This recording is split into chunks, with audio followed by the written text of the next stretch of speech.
It was very nice to see that government of Gilgit Baltistan is doing some wind surveys, wind tunneling, wind harvesting surveys in Gilgit Baltistan, some part of the Gilgit Baltistan. I have expertise and I'm involved in renewable power generation projects. So I thought that I should do a small presentation to clear the concept and maybe might be helpful to the government of Gilgit Baltistan in planning the power generation projects. I love renewable energies like solar, wind, etc., hydro. But the problem of Gilgit Baltistan is not the environmental issues. We are just producing 0.03% of total greenhouse gas emission in the world. Our issue is immediately access and equitable access to the power for all the the population of the Gilgit Baltistan. For that reason, we need projects of small to medium term projects, short term and medium term projects, where we can immediately provide that power deficiency to the public of Gilgit Baltistan. I use normally red skin expert because I'm certified in that expert, which is globally about 72 countries sponsored this project, and they use this software for planning, power planning, national level power planning projects. And fortunately, I'm trained. I have got expertise using this software. So I have used this software, getting the NASA weather to determine which power project would be feasible for Gilgit Baltistan. In this slide, you can see that wind turbines fall between 10.25 rupees to 43.45 rupees. That is per unit of production. Similarly, steam turbines, if you produce the energy by using a steam turbine driven by coal as an energy source, it will fall between 9.6 to 17.4 rupees per kilowatt hour.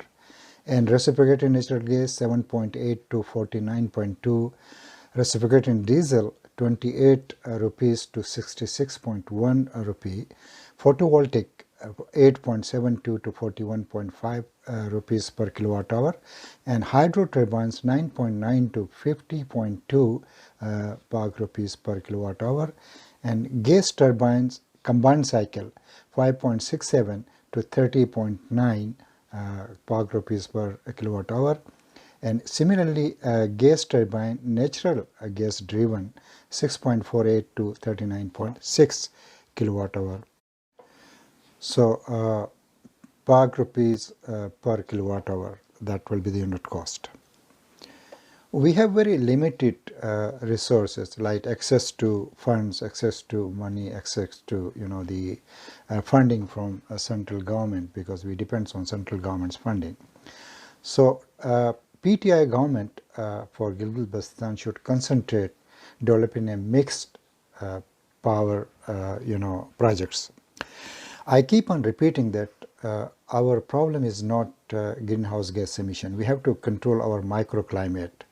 And definitely the best, the integrated microgrid system is the best solution for Gilgit Baltistan, because we are scattered and we have very limited access to some different areas.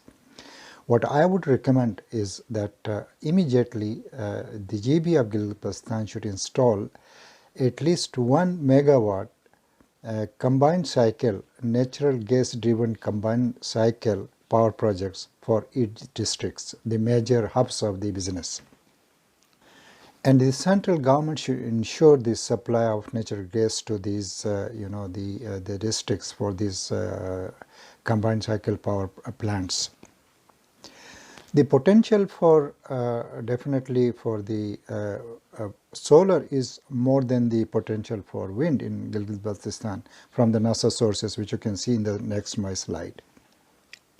And it is also less costly to install less time consuming to install solar panels, PV panels, because they are readily available, and it's not a rocket science to do the installation. The source of weather data, climate data is NASA, because NASA is also a stakeholder developing this energy model. When we compare wind and the solar, you can see the potential for solar radiation, solar harvesting the solar energy is 4.57 average kilowatt hour per meter square per day, whereas the wind speed is 1.4 meter per second, an average. What is recommended for wind turbine is the minimum 2.5 meter per second to at least produce minimum the power from the wind turbines. So probably considering wind will be a waste of money, because you won't be getting that high efficiency, high production from the wind. But solar, yes, you can get a good amount of energy from the solar PV panels.